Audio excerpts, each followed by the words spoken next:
Good morning and everyone. Switch on your camera please. Okay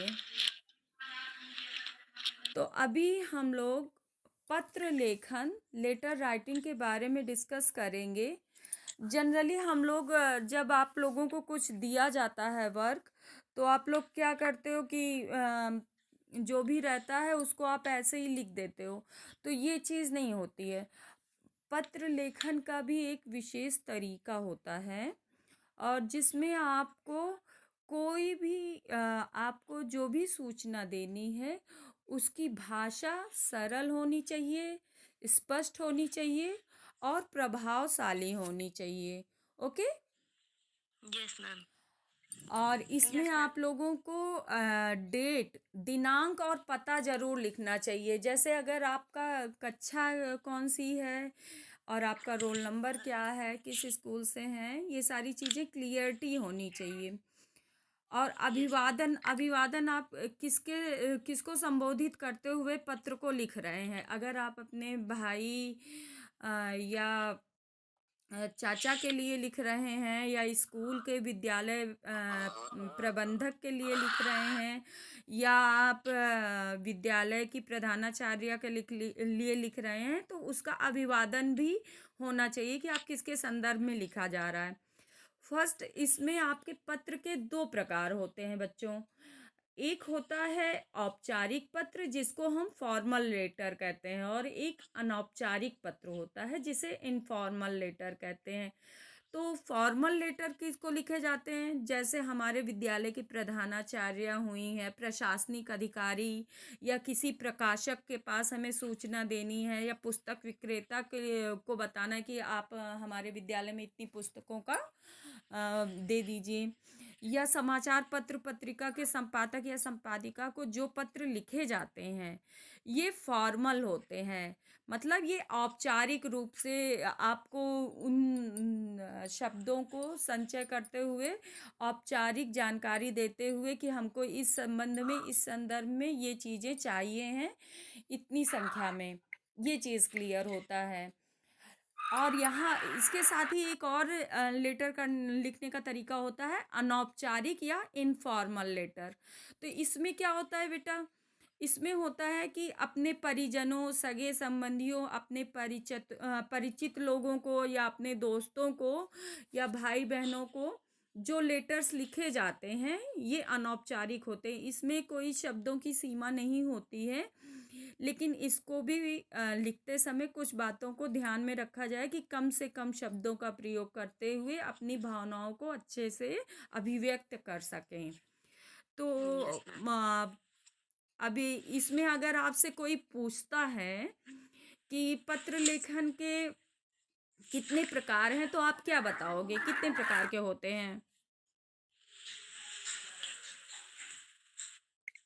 ma'am, औपचारिक अनौपचारिक। हाँ, औपचारिक पत्र किसको हम लिखते हैं? मैम, जैसे कि प्रधानाचार्य हो गई, और किसी को, जैसे मैम किसी को पत्र लिखना है पुस्तक के लिए स्कूल से, इस तरह के पत्र मैम औपचारिक होते हैं। और जी। अनौपचारिक पत्र मैम सगे संबंधी, दोस्तों, इन लोगों को लिखा जाता है, भाई बहनों को। जी, वेरी गुड। बहुत बढ़िया। अब हम जब कोई चीज़ लिखते हैं, तो हम जैसे निबंध लिखते हैं तो उसके भी पार्ट्स होते हैं, कई अंग होते हैं। तो उसी तरह से एक अच्छा पत्र कैसे लिखा जाए, इसके लिए भी आपको कुछ जानकारी होनी चाहिए। जैसे हम जब पत्र लिखते हैं, तो पत्र में प्रेषक का पता और दिनांक होना चाहिए। पत्र के ऊपरी सिरे पर बाईं ओर पत्र प्रेषक का पता होना चाहिए, उसके नीचे दिनांक। यस ध्यान मैम। रहे, प्रार्थना पत्र में यह नहीं लिखा जाता। अब इसमें आप लोगों को जब आप बाईं ओर लिख रहे होंगे प्रेषक का पता, तो ये आप प्रार्थना पत्र में नहीं करेंगे। इसका एक उदाहरण मैं आप लोगों को सेंड कर दूंगी, तो आप लोगों को ये क्लियर हो जाएगा कि कैसे आपको लिखना है।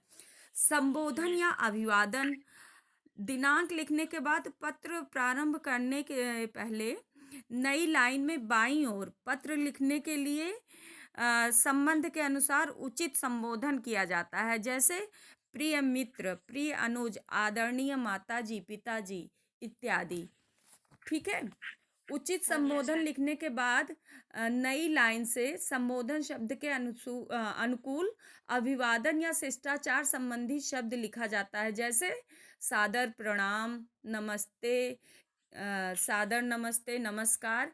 इस तरह के शब्दों का प्रयोग करते हुए पत्र की शुरुआत की जाती है, प्रारंभ किया जाता है।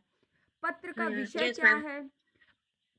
पत्र का मुख्य विषय संक्षिप्त रूप में लिखा जाता है। जैसे हम लोग जब अपना एप्लीकेशन लिखते हैं तो उसमें कि 2 दिवसीय अवकाश हेतु पत्र, प्रार्थना पत्र ऐसे लिखते हैं ना, उसी तरह से यस इसका मैम। भी एक संक्षिप्त विवरण आपको देना पड़ेगा। पत्र की समाप्ति आप कैसे करते हो?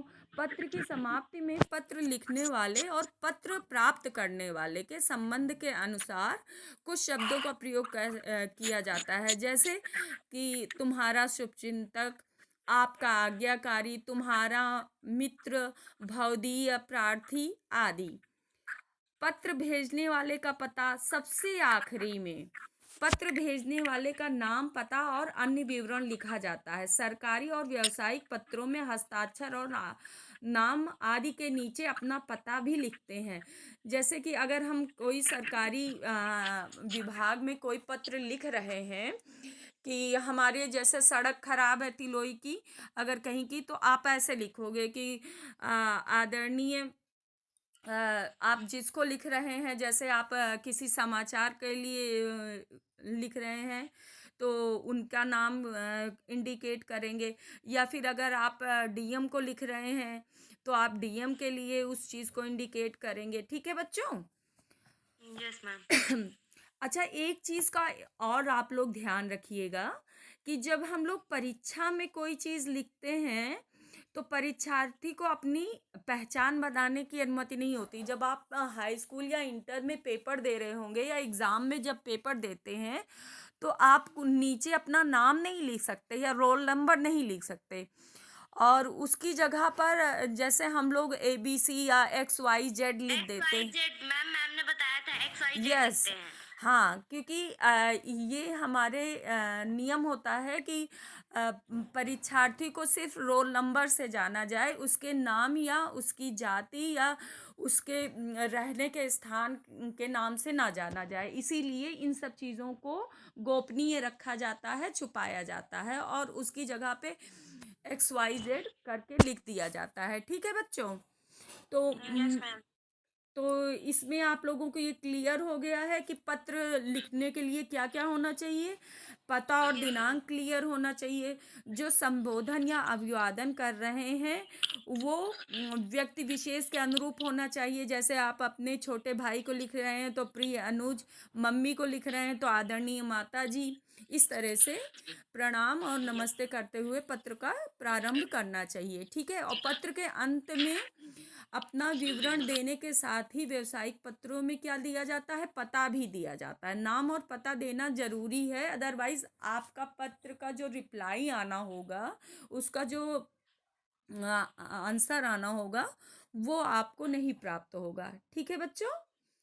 Yes ma'am. तो अगर आपसे कोई पूछे कि एक अच्छे पत्र के क्या गुण होते हैं तो फिर आप क्या बताओगे? मैम, एक अच्छा पत्र लिखने के लिए मैम कई बातों का ध्यान रखना चाहिए, जैसे मैम दिनांक, संबोधन, अभिवादन और मैम पत्र का अंतिम अंश, जैसे मैम आपका आज्ञाकारी, आपका प्रिय शिष्य, आदरणीय माता जी, और मैम सबसे मैम नीचे बाईं ओर हस्ताक्षर होना चाहिए। पत्र में पूरा पता होना चाहिए। जी, वेरी गुड। ठीक है। अंकित, अ, अंकित आप बताइए कि परीक्षा में क्या हम अपना हस्ताक्षर या नाम लिख सकते हैं? नो मैम, क्यों? सिर्फ रोल नंबर लिख सकते हैं। हाँ, सिर्फ रोल नंबर से ही पहचान होती है बच्चों। और इस चीज़ को हमेशा ध्यान रखना कि कभी भी जब आप पेपर में कोई एप्लीकेशन या पत्र लिखते हैं तो उसमें आप लोग अपना व्यक्तिगत परिचय नहीं लिखेंगे। Okay? Okay ma'am. Okay ma'am. Okay, अगर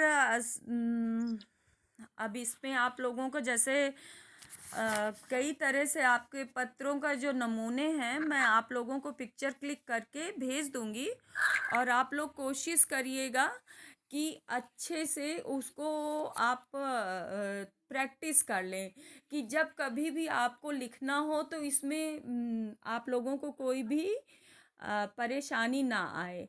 बच्चों, एक चीज़ और ध्यान रखना कि समय के साथ साथ हमेशा कुछ परिवर्तन होते रहते हैं, और वो परिवर्तन आपके लेखनी पर भी प्रभावित करता है, लेखनी को भी प्रभावित करता है।